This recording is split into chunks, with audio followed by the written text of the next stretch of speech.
ಧರ್ಮಸ್ಥಳ ಯುವತಿಯ ನಿಗೂಢ ಸಾವಿಗೆ ಕಾರಣ ಬಹಿರಂಗ. ಮದುವೆಯಾಗಿದ್ದಂತಹ ಪ್ರೊಫೆಸರ್ ಜೊತೆಗೆ ಯುವತಿಯ ಪ್ರೇಮ ಪ್ರೀತಿ.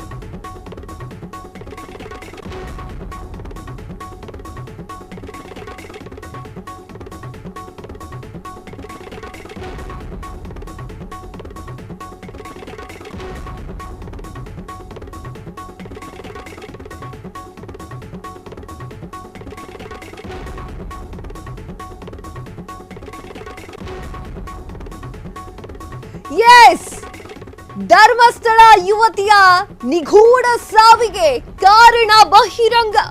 ಮದುವೆಯಾಗಿದ್ದಂತಹ ಪ್ರೊಫೆಸರ್ ಜೊತೆಗೆ ಯುವತಿಯ ಪ್ರೇಮ. ಆ ಒಂದು ಪ್ರೊಫೆಸರ್ಗೆ ಮದುವೆ ಆಗುವಂತೆ ಒತ್ತಾಯ ಮಾಡಿದ್ದಂತಹ ಈ ಯುವತಿ, ಆದರೆ 2 ಮಕ್ಕಳ ತಂದೆಯಾಗಿರುವಂತಹ ಆ ಒಂದು ಪ್ರೊಫೆಸರ್ನಿಂದ ಮದುವೆಗೆ ನಿರಾಕರಣೆ ಕೂಡ ಆಗಿತ್ತು. ಮೇ 17ರಂದು ಮದುವೆ ವಿಷಯದಲ್ಲಿ ಪ್ರೊಫೆಸರ್ ಯುವತಿಯ ನಡುವೆ ಜಗಳ ಶುರುವಾಗಿತ್ತು. ಆ ಒಂದು ಜಗಳದ ಬಳಿಕ ಕಾಲೇಜಿನ ಕಟ್ಟಡದ ಮೇಲಿಂದ ಹಾರಿ ಆಕೆ ಆತ್ಮಹತ್ಯೆಯನ್ನು ಮಾಡಿಕೊಂಡಿದ್ದಾರೆ. ಧರ್ಮಸ್ಥಳದ ಇನ್ನೊಂದು ಯುವತಿ ಏನಿದ್ದಾಳೆ, ಆಕೆಯ ಸಾವು ಸಂಭವಿಸಿತ್ತು, ಆತ್ಮಹತ್ಯೆ ಸಂಭವಿಸಿತ್ತು. 17ರ ಮಠ ಮಧ್ಯಾಹ್ನದಲ್ಲಿ ಈ ಒಂದು ಘಟನೆ ನಡೆದಿತ್ತು. ಎಲ್ಲರೂ ಕೂಡ ಈ ಒಂದು ಘಟನೆಗೆ ಅವರ ಮನೆಯವರು ನಿನ್ನೆ ನಮ್ಮ ಫ್ರೀಡಂ ಟಿವಿಯ ಜೊತೆಗೆ ಆಕಾಂಕ್ಷ ಅವರ ಸ್ವಂತ ಸಹೋದರ ಫೋನ್ನ ದೂರವಾಣಿ ಸಂಪರ್ಕದಲ್ಲಿ ಇದ್ರು. ಆಗ ಅವ್ರು ಹೇಳ್ತಾ ಇದ್ರು, ನಮಗಿನ್ನೂ ಕೂಡ ವಿಚಾರ ಗೊತ್ತಾಗಿದೆ ಅಷ್ಟೇ, ಆಕೆ ಸತ್ತು ಹೋಗಿರೋದನ್ನ ಅಲ್ಲಿರುವಂತಹ ಲೋಕಲ್ ಪೊಲೀಸ್ ಸ್ಟೇಷನ್ ನಲ್ಲಿ ಪೊಲೀಸರು ತಿಳಿಸಿದ್ದಾರೆ. ನಾವಿವಾಗ ಹೋಗ್ತಾ ಇದ್ದೀವಿ ಪಂಜಾಬ್ಗೆ. ಸೊ ಆ ಒಂದು ಕಾರಣಕ್ಕೆ ನಮಗೆ ಅನುಮಾನಗಳಿದೆ. ಏನು ಅಂತಂದ್ರೆ, ಆ ಒಂದು ಕಾಲೇಜ್ ಮೇಲೆಯೇ ನಮಗೆ ಅನುಮಾನವಿದೆ, ನನ್ನ ಸಹೋದರಿಯ ಮೇಲೆ ಏನು ಅನುಮಾನಗಳಿಲ್ಲ ಅನ್ನುವಂತಹ ವಿಚಾರವನ್ನ ಆಕಾಂಕ್ಷ ಅವಳ ಸಹೋದರ ಮಾತನಾಡಿದ್ದ ಫ್ರೀಡಂ ಟಿವಿಗೆ. ಈಗ ಈ ಒಂದು ವಿಚಾರಕ್ಕೆ ಆಕಾಂಕ್ಷ ಸಾವಿನ ಸುತ್ತ ಒಂದು ದೊಡ್ಡ ಸ್ಫೋಟಕ ಮಾಹಿತಿ ಬಹಿರಂಗವಾಗ್ತಾ ಇದೆ. ಧರ್ಮಸ್ಥಳದ ಯುವತಿಯ ನಿಗೂಢ ಸಾವಿಗೆ ಈಗ ಬಹಿರಂಗವಾಗಿದೆ ಕಾರಣ. ಮದುವೆಯಾಗಿದ್ದಂತಹ ಪ್ರೊಫೆಸರ್ ಜೊತೆಗೆ ಯುವತಿ ಪ್ರೇಮ ಪ್ರೀತಿಯಲ್ಲಿ ಬಿದ್ದಿದ್ರು. ಆ ಒಂದು ಪ್ರೇಮಾಂಕುರದಲ್ಲಿ ಮಾಡಿಕೊಂಡಿರುವಂತಹ ಕೆಲಸವೇ ಈ ಒಂದು ಆತ್ಮಹತ್ಯೆ. ಆ ಒಂದು ಪ್ರೊಫೆಸರ್ಗೆ ಈಗ ಆಲ್ರೆಡಿ ಮದುವೆಯಾಗಿತ್ತು, ಆದರೂ ಕೂಡ ಯುವತಿ ಒತ್ತಾಯವನ್ನ ಮಾಡ್ತಾ ಇದ್ಲಂತೆ. ಯಾವುದೋ ಒಂದು ಸಮಯದಲ್ಲಿ ಇಬ್ಬರ ನಡುವೆ ಪ್ರೀತಿ ಹುಟ್ಟಿತ್ತು. ತದಾದ ನಂತರ ಈಕೆ ಮದುವೆಯಾಗುವಂತೆ ಒತ್ತಾಯವನ್ನ ಮಾಡ್ತಾ ಇದ್ಲಂತೆ. ಆದ್ರೆ ಪ್ರೊಫೆಸರ್ 2 ಮಕ್ಕಳ ತಂದೆ ಆಗಿರೋದ್ರಿಂದ ಆ ಒಂದು ಮದುವೆಗೆ ನಿರಾಕರಣೆ ಕೂಡ ಮಾಡ್ತಾರೆ. ಮೇ 17ರಂದು ಮದುವೆ ವಿಚಾರದಲ್ಲಿ ಪ್ರೊಫೆಸರ್ ಯುವತಿಯ ಜೊತೆಗೆ ಅಂದ್ರೆ ಈಕೆ ಸರ್ಟಿಫಿಕೇಟ್ ತೆಗೆದುಕೊಳ್ಳೋಕೆ ಅಂತ ಹೇಳಿ ಮತ್ತೆ ಪಂಜಾಬ್ನ ಆ ಒಂದು ಯೂನಿವರ್ಸಿಟಿಗೆ ಹೋದಾಗ ಅಲ್ಲಿ ಅವರಿಬ್ಬರ ನಡುವೆ ಮಾತು ಶುರುವಾಗಿದೆ, ಜಗಳ ಶುರುವಾಗಿದೆ. ಮೇ 17ರಂದು ಮತ್ತೆ ಮದುವೆ ವಿಚಾರವನ್ನ ಆಕಾಂಕ್ಷ ಎತ್ತುತ್ತಾಳೆ ಪ್ರೊಫೆಸರ್ ಬಳಿಯಲ್ಲಿ. ಆಗ ಜಗಳ ತಾರಕಕ್ಕೆ ಇರುತ್ತೆ. ಆಗ ಕಾಲೇಜಿನ ಕಟ್ಟಡದ ಮೇಲಿಂದ ಹಾರಿ ಆಕೆ ಆತ್ಮಹತ್ಯೆಯನ್ನ ಮಾಡಿಕೊಳ್ತಾಳೆ. ಈಗಿನ ಜನರೇಷನ್ ಯಾವ ತರ ಆಗ್ತಾ ಇದೆ ನೋಡಿ. ಪ್ರೇಮಾಂಕುರವನ್ನ ತಡ್ಕೊಳ್ಳೋಕ್ಕಾಗದೆ ಆತ್ಮಹತ್ಯೆಗೆ ಶರಣಾಗಿರುವಂತಹ ಯುವತಿ, ಆಕೆಯ ಅಪ್ಪ ಅಮ್ಮ ಕಷ್ಟಪಟ್ಟು ಬೆಳೆಸಿರ್ತಾರೆ, ಕಷ್ಟಪಟ್ಟು ಎಜುಕೇಶನ್ ಅನ್ನ ಕೊಟ್ಟಿರ್ತಾರೆ. ನನ್ನ ಮಗಳು ಏರೋಸ್ಪೇಸ್ ಆಗ್ತಾಳೆ ಎನ್ನುವಂತಹ ಕಾರಣಕ್ಕಾಗಿ ಅದೆಷ್ಟೋ ಕಷ್ಟವನ್ನ ಪಟ್ಟಿರ್ತಾರೆ. ಆದ್ರೆ ಈಗ ಆಕಾಂಕ್ಷ ಇಲ್ಲ, ತಾನು ಓದ್ತಿದ್ದಂತಹ ಕಾಲೇಜಿನ ಪ್ರೊಫೆಸರನ್ನೇ ಪ್ರೀತಿ ಮಾಡ್ತಾ ಇದ್ದಂತಹ ಯುವತಿ ಆಕಾಂಕ್ಷ ಪಂಜಾಬ್ನ ಪಗ್ವಾರದ ಲೌಡಿ. ಎಸ್, ಪ್ರೊಫೆಸರ್ ವಿಶ್ವವಿದ್ಯಾಲಯದ ಪ್ರೊಫೆಸರ್ ಇವರು. ಕೇರಳದ ಕೊಟ್ಟಾಯಂ ಬಿಜಿಲ್ ಮ್ಯಾಥೋರನ್ನ ಪ್ರೀತಿ ಮಾಡ್ತಾ ಇದ್ದಂತಹ 22 ವರ್ಷದ ಆಕಾಂಕ್ಷ. ಧರ್ಮಸ್ಥಳದ ಬೋಳಿಯಾರ್ನ 22 ವರ್ಷದ ಆಕಾಂಕ್ಷ ದೆಹಲಿಯಲ್ಲಿ ನೌಕರಿ ಮಾಡ್ತಾ ಇದ್ಲು. ಏರೋಸ್ಪೇಸ್ನಲ್ಲಿ ಉದ್ಯೋಗಿಯಾಗಿದ್ದಂತಹ ಧರ್ಮಸ್ಥಳದ ಯುವತಿ ಆಕಾಂಕ್ಷ.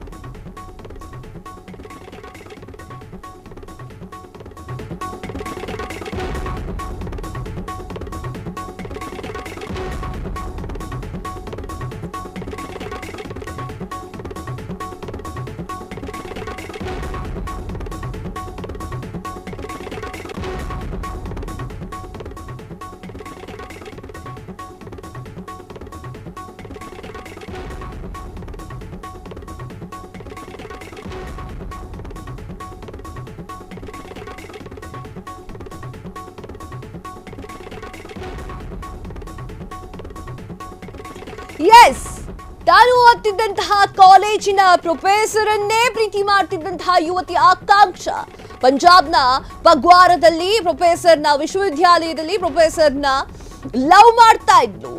ಕೇರಳದ ಕೊಟ್ಟಾಯಂ ಬೆಜಿಲ್ ಮ್ಯಾಥೋರ್ ಅನ್ನ ಪ್ರೀತಿ ಮಾಡ್ತಾ ಇದ್ದಂತಹ 22 ವರ್ಷದ ಆಕಾಂಕ್ಷ, ಧರ್ಮಸ್ಥಳದ ಬೋಳಿಯಾರ್ನ 22 ವರ್ಷದ ಆಕಾಂಕ್ಷ ದೆಹಲಿಯಲ್ಲಿ ಕೆಲಸ ಕೂಡ ಮಾಡ್ತಾ ಇದ್ಲು.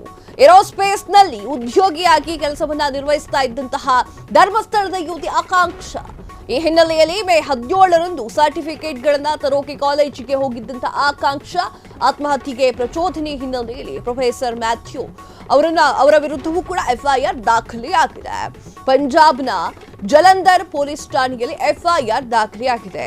ಇನ್ನು ಬಾಳಿ ಬದುಕಿ ತಂದೆ ತಾಯಿ ಸಹೋದರನೆಲ್ಲರನ್ನೂ ಕೂಡ ಚೆನ್ನಾಗಿ ನೋಡ್ಕೊಳ್ಬೇಕಾಗಿರುವಂತಹ ಒಂದು ಉದಯೋನ್ಮುಖ ಒಂದು ಪ್ರತಿಭೆ ಅಂತಾನೆ ಹೇಳ್ಬೋದು. ಆಕೆ ಎಲ್ಲರನ್ನೂ ಕೂಡ ಬಿಟ್ಟು ಹೋಗಿದ್ದಾರೆ. ಪ್ರೀತಿ ಪ್ರೇಮ ನಿಜಕ್ಕೂ ಕೂಡ ಕುರುಡು ಅಂತ ಹೇಳ್ತಾರಲ್ವಾ, ಅದಕ್ಕೆ ಇದೇ ಒಂದು ಸಾಕ್ಷಿ. ಧರ್ಮಸ್ಥಳದ ಒಂದು ಯುವತಿ ತಾನು ಆತ್ಮಹತ್ಯೆ ಮಾಡಿಕೊಂಡಿದ್ದಾಳೆ. ಆಕೆ 3ನೇ ಮಹಡಿಯಿಂದ ಬಿದ್ದು ಸಾವನ್ನಪ್ಪಿದ್ದಾಳೆ. ಮೇಲ್ನೋಟಕ್ಕೆ ಇದು ಅನುಮಾನಾಸ್ಪದವಾಗಿತ್ತು. ಆಗ ಪಂಜಾಬ್ನ ಜಲಂಧರ್ ಎನ್ನುವಂತಹ ಪೊಲೀಸರು ಈ ಒಂದು ಕೇಸ್ನ ಭೇದಿಸುವಲ್ಲಿ ಯಶಸ್ವಿಯಾಗ್ತಾರೆ. ತಾನು ಓದ್ತಾ ಇದ್ದಂತಹ ಕಾಲೇಜಿನ ಪ್ರೊಫೆಸರ್ ಅನ್ನೇ ಆಕಾಂಕ್ಷ ಪ್ರೀತಿ ಮಾಡ್ತಾ ಇದ್ಲು. 22 ವರ್ಷದ ಯುವತಿ ಆಕೆ. ಆ ಪ್ರೊಫೆಸರ್ ಅವರಿಗೆ ಮದುವೆ ಕೂಡ ಆಗಿ ಇಬ್ರು ಮಕ್ಕಳು ಕೂಡ ಇದ್ರು. ಆದ್ರೂ ಕೂಡ ಇಬ್ರು ಪ್ರೀತಿಯಲ್ಲಿದ್ರು. ಅದಾದ ನಂತರ ಆಕಾಂಕ್ಷ ಹೇಳ್ತಾಳೆ, ನೀವು ನನ್ನನ್ನು ಮದುವೆಯಾಗಬೇಕು ಎನ್ನುವಂತಹ ವಿಚಾರವನ್ನು ಕೂಡ ಮಾತಾಡ್ತಾಳೆ. ಈ ವಿಚಾರಕ್ಕೆ ಸಂಬಂಧಪಟ್ಟಂತೆ ಪ್ರೊಫೆಸರ್ ಮನೆಗೆ ಹೋಗೂ ಕೂಡ ಆವಾಜ್ ಹಾಕಿ ಬಂದಿರುವಂತಹ ಮಹಿಳೆಯವಳಾಗಿರ್ತಾಳೆ, ಯುವತಿಯವಳಾಗಿರ್ತಾಳೆ. ತದಾದ ನಂತರ ಪ್ರೊಫೆಸರ್ ಮ್ಯಾಥ್ಯೂ ಒಪ್ಪೋದಿಲ್ಲ ಮದುವೆಗೆ. ಅದೇನು ಜಗಳ ಆಯ್ತು ಏನೋ, ಸರ್ಟಿಫಿಕೇಟ್ಗಳನ್ನ ತೆಗೆದುಕೊಂಡು ಬರುವಂತಹ ಹೊತ್ತಿನಲ್ಲಿ ಇನ್ನೂ ಕೂಡ ಕೆಲಸ ಮಾಡಿ ತಂದೆ ತಾಯಿಯರನ್ನ ಸಾಕಬೇಕಾಗಿದ್ದಂತಹ ಯುವತಿ 3ನೇ ಮಹಡಿಯಿಂದ ಬಿದ್ದು ಸಾವನ್ನಪ್ತಾಳೆ. ಪಂಜಾಬ್ನ ಪಕ್ವಾರದ ಈ ಒಂದು ವಿಶ್ವವಿದ್ಯಾಲಯದಲ್ಲಿ ಪ್ರೊಫೆಸರ್ ಆಗಿರ್ತಾನೆ.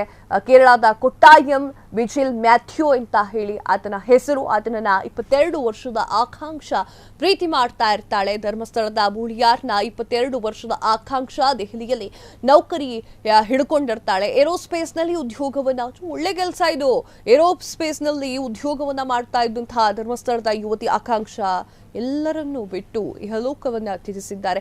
ಒಂದು ನಿಮಿಷದ ದುಡುಕು ನಿರ್ಧಾರ, ಒಂದು ನಿಮಿಷದ ಸಿಟ್ಟು, ಅದೆಲ್ಲವನ್ನೂ ಕೂಡ ಕಂಟ್ರೋಲ್ ಮಾಡಿಕೊಳ್ಬೇಕು. ತಾಳ್ಮೆ ಅನ್ನೋದು ಈ ವಿಚಾರಗಳಲ್ಲಿ ಬೇಕೇ ಬೇಕು. ಪ್ರೀತಿ ಪ್ರೇಮ ಕುರುಡು ಹೌದು, ಆದರೆ ತಂದೆ ತಾಯಿಗಿಂತ ಯಾವುದು ಕೂಡ ಜಾಸ್ತಿ ಅಲ್ಲ ಅನ್ನೋದನ್ನ ಈಗಿನ ಜನರೇಷನ್ ಮಕ್ಕಳು ತಿಳ್ಕೊಳ್ಬೇಕು. ಅದನ್ನ ತಂದೆ ತಾಯಿ ನಿಮ್ಮನ್ನ ಎಷ್ಟೋ ವರ್ಷ ಹೆತ್ತು ಹೊತ್ತು ಸಾಕಿ ಸಲಹೆ, ನನಗದು ಬೇಕು ನನಗಿದು ಬೇಕು ಅಂತ ಕಂಡದ್ದೆಲ್ಲ ಕೊಡಿಸಿ ನಿಮ್ಮನ್ನ ಸಾಕಿ ಬೆಳೆಸಿರ್ತಾರೆ. ಯಾರೋ ಒಬ್ರು ಕೈ ಕೊಟ್ರು, ಯಾವಳೋ ಕೈ ಕೊಟ್ಲು, ಯಾವನೋ ಕೈ ಕೊಟ್ಟ ಅನ್ನುವಂತಹ ಕಾರಣಕ್ಕಾಗಿ ನಿಮ್ಮ ಲೈಫನ್ನ ಯಾವತ್ತೂ ಕೂಡ ರಿಸ್ಕಿಗೆ ತೆಗೆದುಕೊಂಡು ಹೋಗಬಾರ್ದು. ನಿಮ್ಮ ಬುದ್ಧಿ ನಿಮ್ಮ ಕೈಯಲ್ಲಿರಬೇಕು. ಈಗಿನ ಜನರೇಷನ್ ಮಕ್ಕಳಿಗೆ ಮತ್ತೆ ಹೇಳ್ತಾ ಇದ್ದೀನಿ, ನಿಮ್ಮ ಬುದ್ಧಿ ನಿಮ್ಮ ಕೈಯಲ್ಲಿದ್ರೆ ಇಂಥ 10 ಹಲವು ಪ್ರೇಮಗಳು ಬಂದರೂ ಕೂಡ ಅದನ್ನ ಹೇಗೆ ನಿಭಾಯಿಸಬೇಕು ಎನ್ನುವಂಥದ್ದು ಜ್ಞಾನ ಇದ್ದೇ ಇರುತ್ತೆ.